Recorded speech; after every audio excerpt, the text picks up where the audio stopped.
1 ноября 2021 года в ожоговом центре Республиканской больницы номер 2 открылось детское отделение.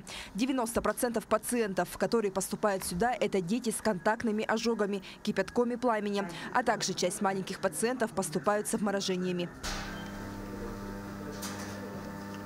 Остальные 10% детей проходят лечение после последствий термической травмы. Это дети с рубцовыми деформациями. Помощь таким пациентам оказывается хирургическими методами по линии высокотехнологичной медицинской помощи.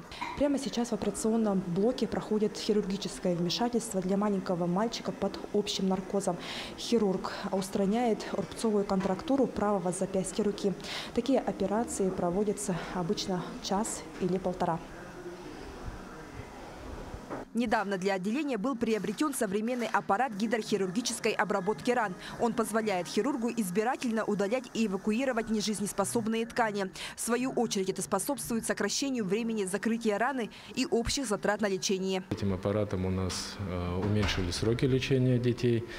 То есть мы проходим через фазу септикотоксемии, такой ожоговой болезни. То есть мы сразу очищаем раны от некротических тканей и делаем уже непосредственно пересадки кожи, аутодермопластику так называемую.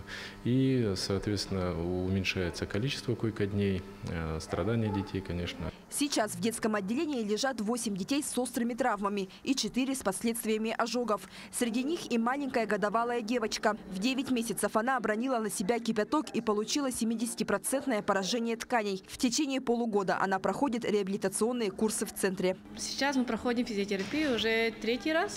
То есть физиотерапию можно проходить через 2 месяца. Все прекрасно заживает. И хотела бы отметить, что коллектив, отделение, он прекрасен. То есть хорошие отношения не только врачей, вообще всех санитарок, медсестер, раздатчица даже обеда, да, она такая веселая.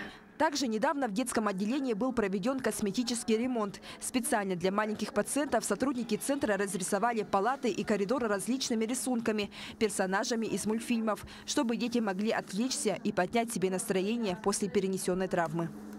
Светлана Амосова, Павел Пахомов, Якутск.